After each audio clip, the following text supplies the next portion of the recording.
de Noé.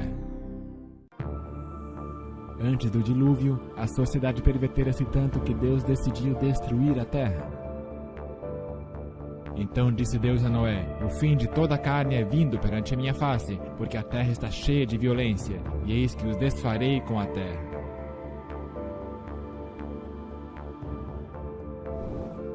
O Senhor escolheu Noé, um homem de Deus, para construir a arca onde o mundo poderia ser salvo juntamente com os animais. Noé pregou a conversão por 120 anos.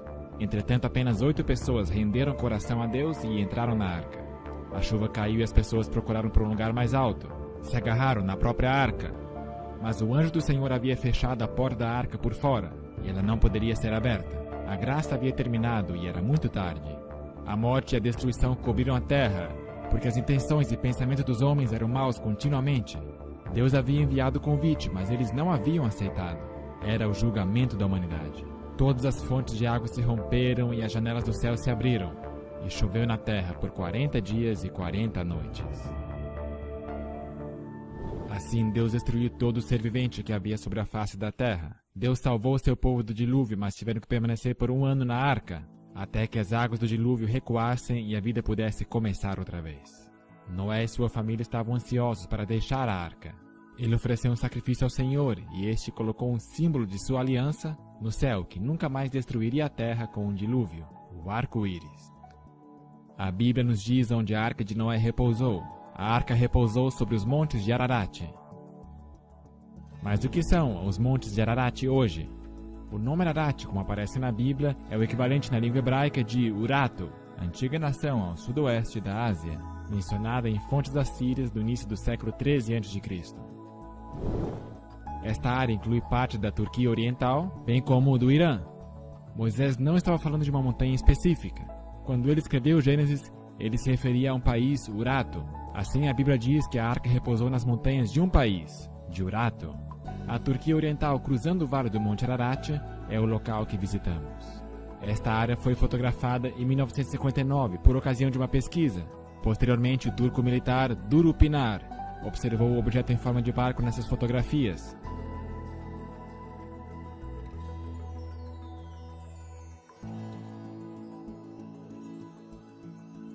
Em 1960, um grupo americano também viajou para o local, e eles concluíram prematuramente que seria uma formação natural. Naquele mesmo ano, a revista Life publicou fotos do local.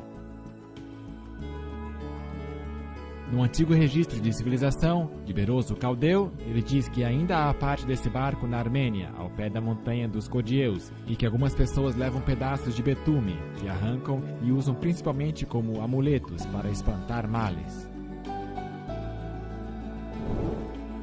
Hoje podemos olhar no mapa da Turquia e encontrar este local como Nuhun Gemizi, o barco grande de Noé. Visitando o local, pousamos próximo do lago Van, que uma vez fora o anfitrião da capital antiga de Urato, chamada Tushipa, situada ao longo de sua costa. Viajando por fora pela zona rural, nós vemos um vulcão extinto próximo da estrada. Cruzando uma montanha, nós logo vemos, ao longe no horizonte, o famoso Monte Ararat.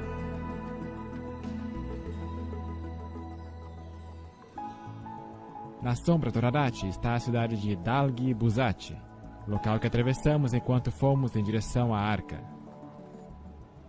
O Monte Ararat é uma bela montanha, cheia de história, e de escavadores monteses que buscam a arca, mas sem sucesso. Cruzando o vale, nós vemos que o governo ergueu uma placa na estrada, no Nuhun Gemizi, 5 km montanha acima. Na primeira viagem de Ron Wyatt a essa região, no ano de 1977, ele não soube onde procurar e só esteve lá por 3 dias na área. E seus filhos adolescentes oraram para que o táxi se demorasse em áreas onde eles precisassem procurar pelo local verdadeiro. E naquele dia Deus de fato atrasou o táxi. Aí em cima, nessas montanhas, está o lugar de repouso da arca. A tradução livre do nome dessa montanha é Monte do Juízo Universal, assim chamado por causa do evento mortal da inundação. À medida que subimos com o carro, podemos ver o menor Ararat e o grande Ararat atrás do vale.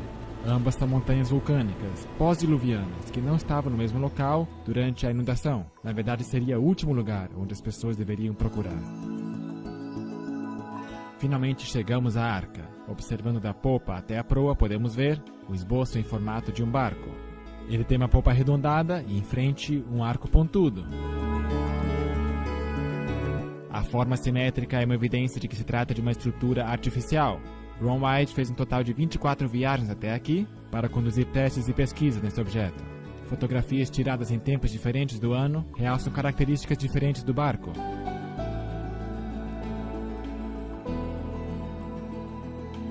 Havia tantas evidências convincentes da descoberta nesse local que o governo turco declarou esta área como Parque Nacional da Arca de Noé. E ainda hoje o mundo é desavisado dessa descoberta surpreendente.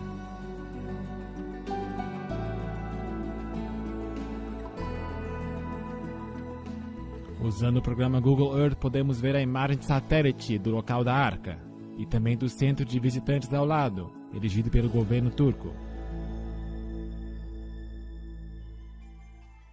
Foi no dia 21 de junho de 1987 que se realizou uma cerimônia na montanha para comemorar o local como o Parque Nacional da Arca de Noé.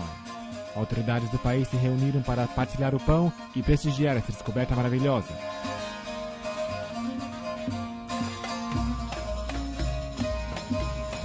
O governador, oficiais militares e outros altos funcionários participaram da comemoração de descoberta. Ron White era um convidado especial por causa do extenso trabalho que ele realizou neste local. O centro de visitas daria boas-vindas a convidados de todo o mundo para contemplarem a arca. Havia muita euforia quando foi colocado concreto na fundação pelo governador e por Ron White. Este era um monumento aos restos mortais da Arca de Noé. Finalmente, a Arca de Noé foi achada.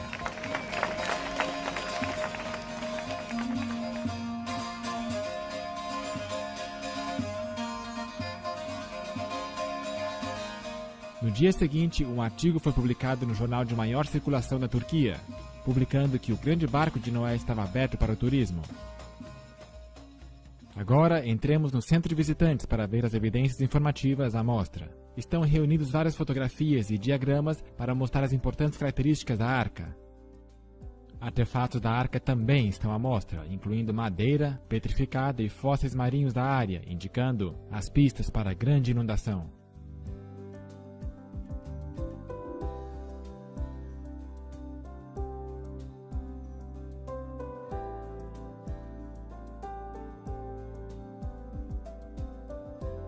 O livro de visitas mostra que pessoas do mundo inteiro estiveram visitando o local. Muitos países diferentes estão aqui representados.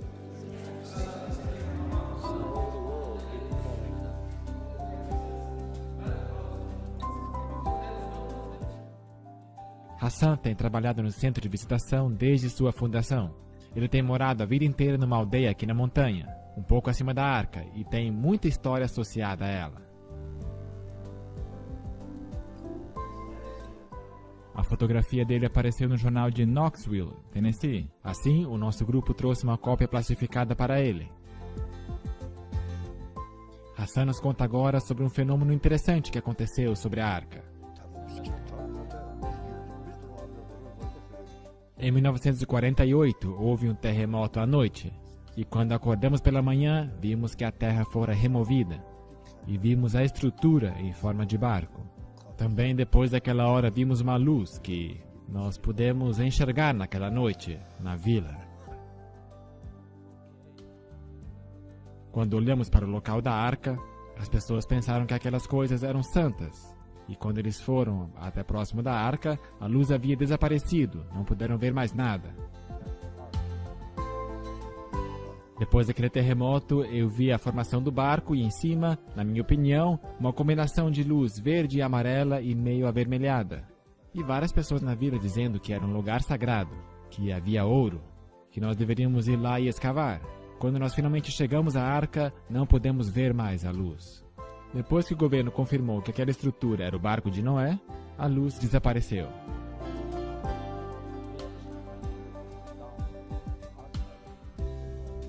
Tudo isso me faz pensar que realmente se trata da Arca de Noé.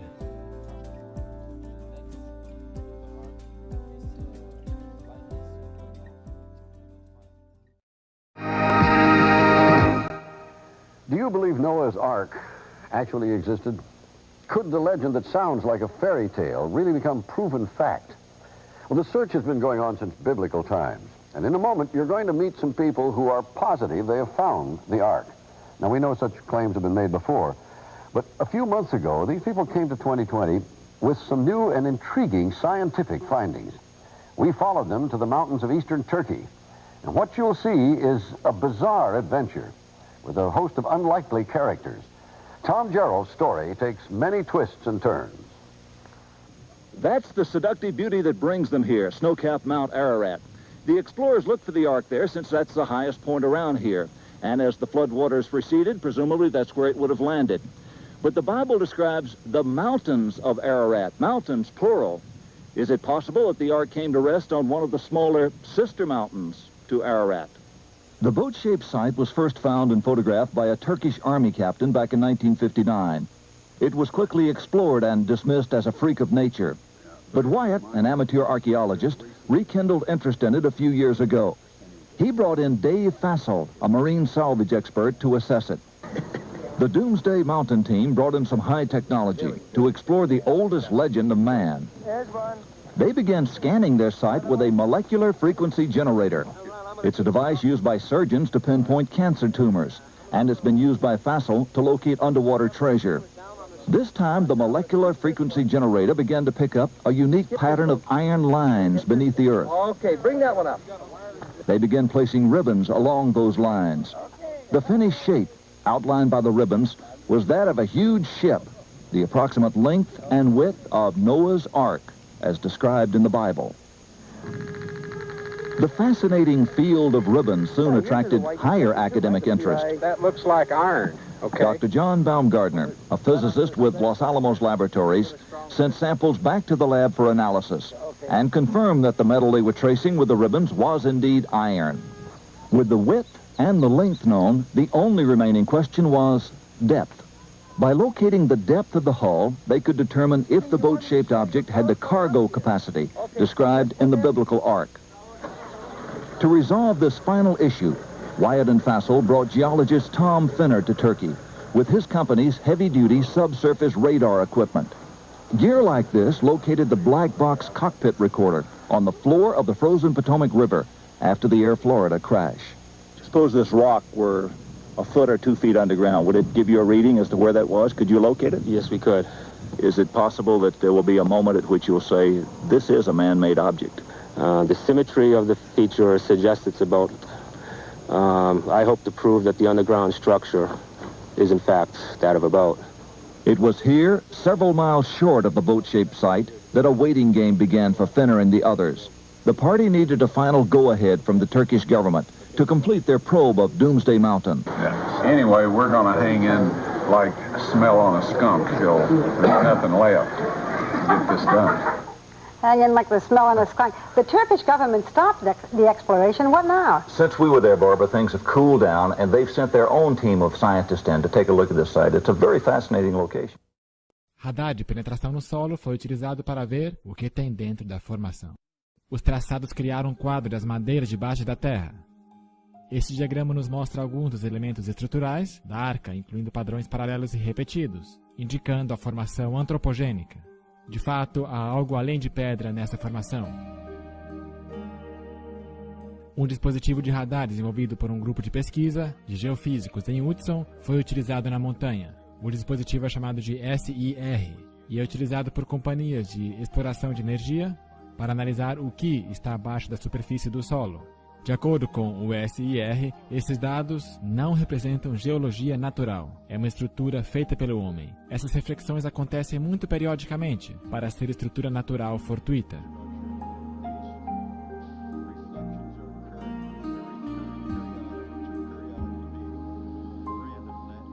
Comparado a um porta-aviões de 305 metros de tamanho, nós podemos ver que a Arca é um barco bastante grande. A Arca era um recipiente de alta tecnologia, que foi projetado para resistir a uma inundação catastrófica que destruiria a superfície da Terra. Construída com manguilha, carlingas e âncoras de pedra, verdadeiramente era uma obra de arte, projetada para salvar a raça humana da extinção.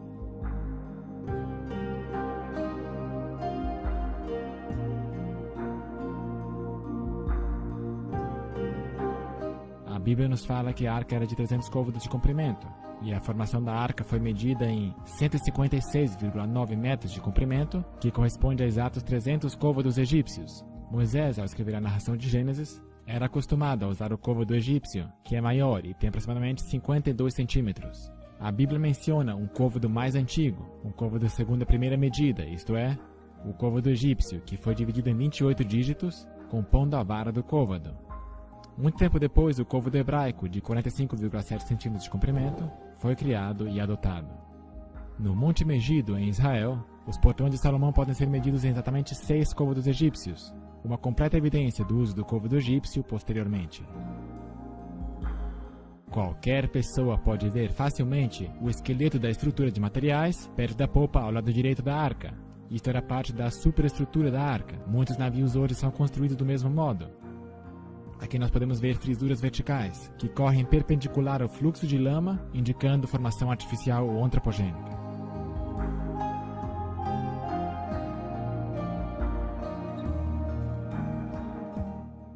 Os garotos das aldeias vizinhas nos cumprimentam ao darmos uma olhada neste bordo da arca, que curva além, para frente. Este lado está enterrado predominantemente na terra. O lado de fora da arca, da parte da frente, está bem diante de nós, e então examinamos o lado a este bordo para ver o topo esqueleto das madeiras.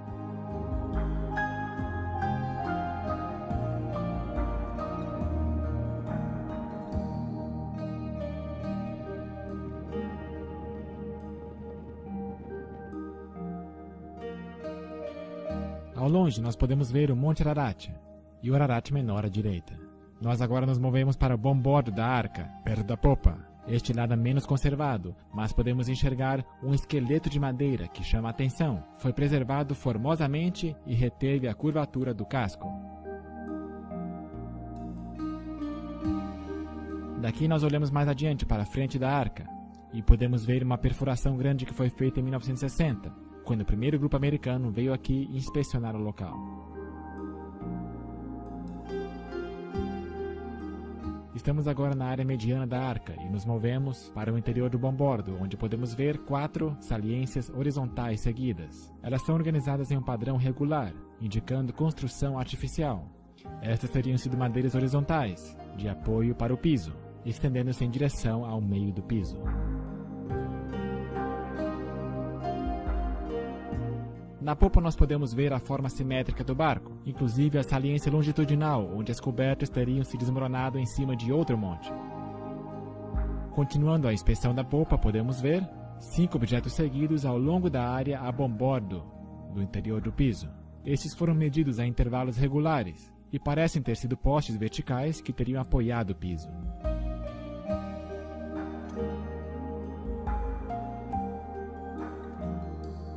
A arca originalmente repousou numa área mais alta da montanha, mas foi arrastada até o seu local atual por lava que a petrificou nesta elevação de pedra. Ron White estava manuseando seu equipamento de penetração no solo diante das autoridades turcas quando ele detectou um objeto logo abaixo da superfície. O que eles acharam foi esta bela madeira de piso. Foi feito o teste de carbono orgânico no laboratório de Galbraith e o nível de carbono orgânico era extremamente alto, batendo com os níveis da madeira que conhecemos. O Sr. White pôde exibir a madeira do piso no canal da CNN quando foi entrevistado na rede. A madeira está em 3 camadas, parecida com madeira compensada, com cola escoando nas extremidades. E isso a torna mais forte do que um pedaço sólido de madeira. A área exterior está coberta de uma matéria preta. Também podemos ver pregos pequenos em sua superfície. Esta formação de camada de madeira pode ter sido a madeira de gopher mencionada em Gênesis.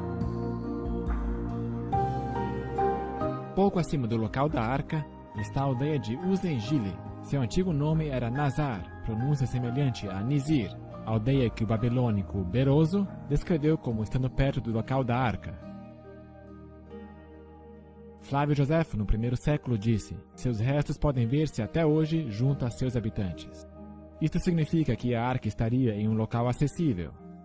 Esta aldeia local teria sido um produto do comércio turístico, se beneficiado de visitas à arca. Os visitantes da arca teriam comprado lembranças na aldeia. Evidência disso foi a descoberta no ano 2000, quando um arqueólogo achou este artefato a 18 metros da arca. No lado côncavo há uma estrutura de um homem que utiliza um martelo para assentar um prego. Pode ser Noé construindo a arca. No lado convexo, uma pintura antiga mostra um homem que liberta pássaros, semelhante à narrativa bíblica de Noé, libertando um corvo e uma pomba. Isto é apenas uma outra evidência surpreendente encontrada aqui, no local da arca. Ron White encontrou uma cavidade aberta no lado da arca. Utilizando um instrumento de perfuração, ele teve acesso ao interior da arca.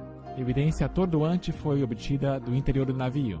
Improvisando um longo dispositivo em forma de ancinho, esterco petrificado de animal foi extraído da extremidade. Pelo de gato também foi extraído dali. Depois, um chifre petrificado foi extraído. Isso de fato é tudo que alguém poderia esperar achar no fundo da arca. A Bíblia nos conta que os antediluvianos já eram peritos na extração de metal. Tubal-Caim, mestre de toda a obra de cobre e ferro.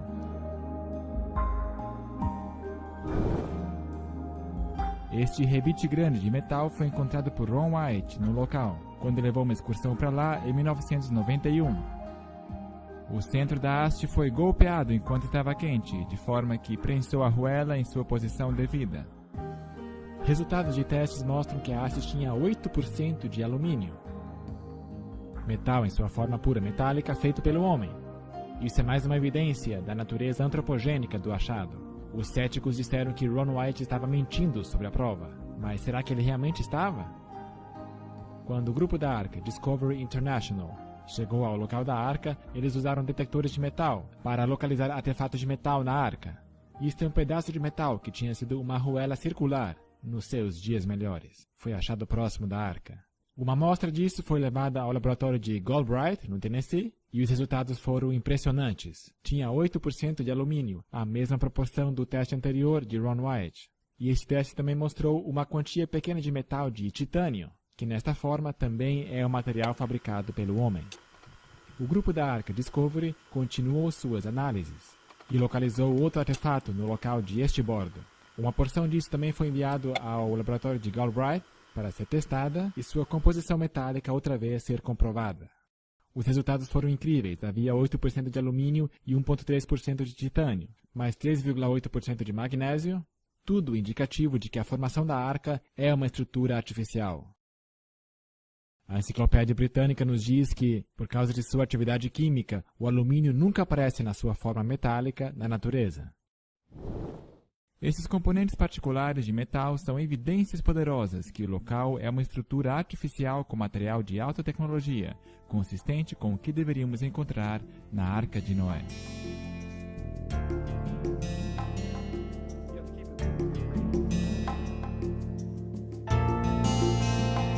Foram achados outros artefatos de metal a piso de bom bordo. Nosso detector de metal captou os sinais de uma placa retangular que tinha 6 rebites originalmente. Um ainda é visível do lado esquerdo. Podem ser vistos artefatos de metais ao longo da arca, em vários locais. Os objetos de metal têm cor diferente do material ao redor, tornando-os mais fáceis de serem localizados.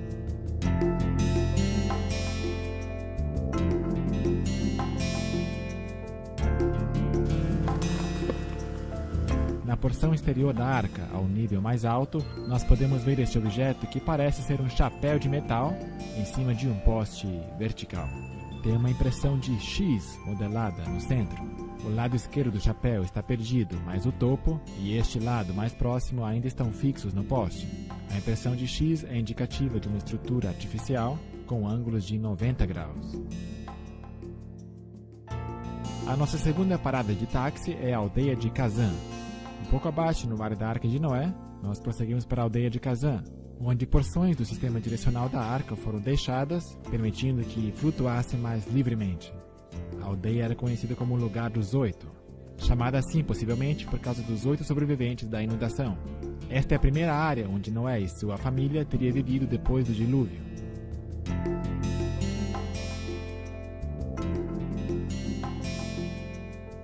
As grandes âncoras de pedra foram penduradas na parte traseira da arca para manter a proa firme contra as ondas. Isso criou um tipo de resistência na água, fazendo com que a parte traseira da arca, arredondada, se mantivesse estabilizada, face às poderosas ondas que poderiam danificar criticamente a arca. Esta é a nossa primeira pedra âncora, medindo aproximadamente 3,30 metros de altura e mais 1,20 metros enterrados no chão. Um buraco foi perfurado no topo de cada âncora, 12 centímetros de abertura de um lado e 17 centímetros do outro, permitindo que uma corda fosse passada por dentro e um nó a fixasse.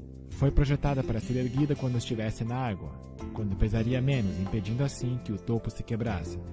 O fato mais notável são as cruzes que foram esculpidas na âncora de pedra.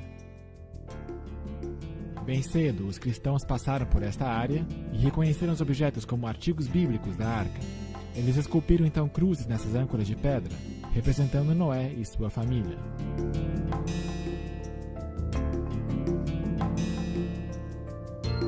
A cruz maior aqui representa Noé e é do estilo das cruzadas.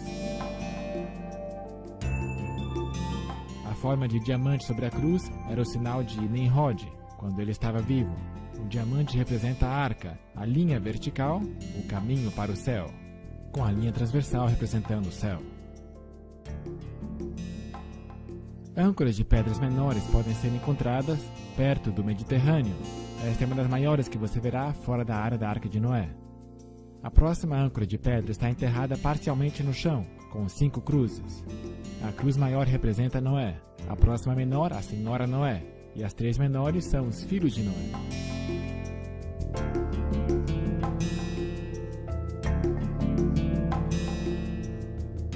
Ao fundo está uma possível imagem da Torre de Babel, construída por volta de 200 anos depois do dilúvio, por Nimrod e seus seguidores rebeldes.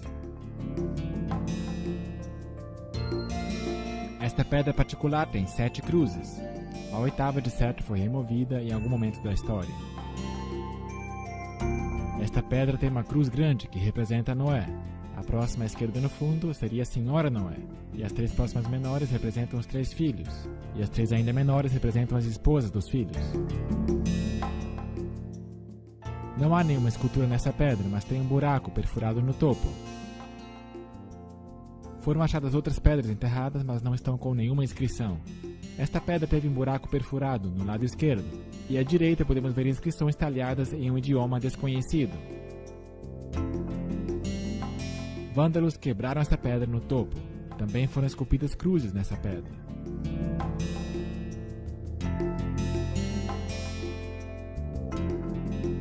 Cinco cruzes estão nesta âncora de pedra. E no topo podemos ver onde o buraco foi quebrado. Fora da aldeia de Gazã, há um objeto grande que tem a aparência de uma casca de árvore petrificada, com características incomuns.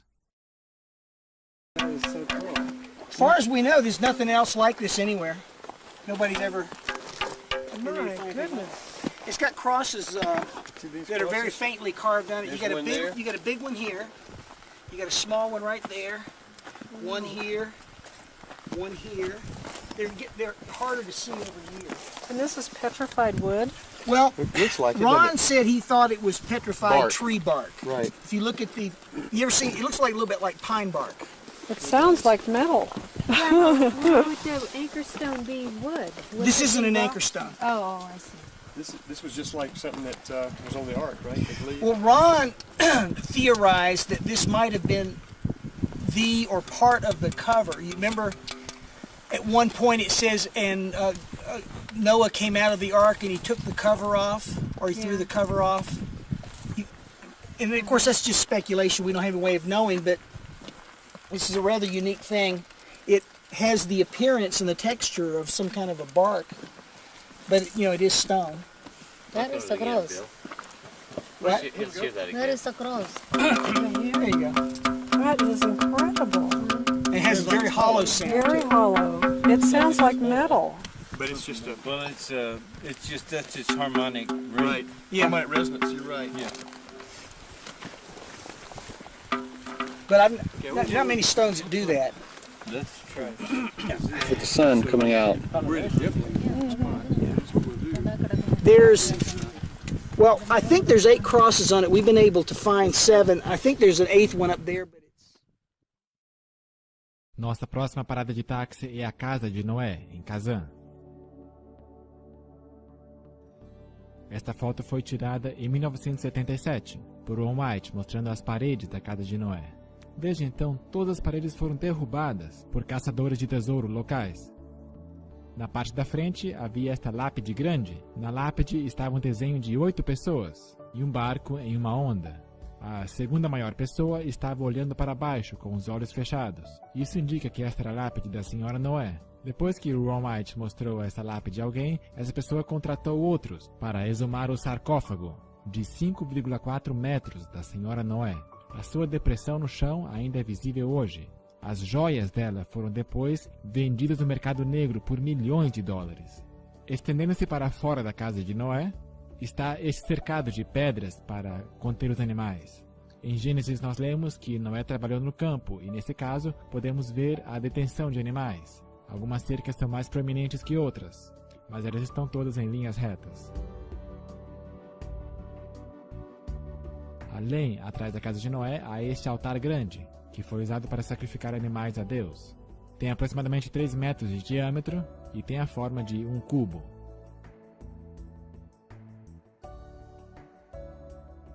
Em conclusão, podemos dizer, de acordo com Durupinar, que a formação da Arca de Noé está cheia de evidências que confirmam a sua autenticidade, especialmente quando consideramos todas as informações objetivamente. Foram escritos muitos livros acerca da descoberta da Arca, foi documentado em muitos jornais e programas de TV, mas a maioria do mundo não está atenta a esta descoberta, que refuta a evolução e prova que a Bíblia é a verdade. Deus está cronometrando e também revelará isto a toda a humanidade.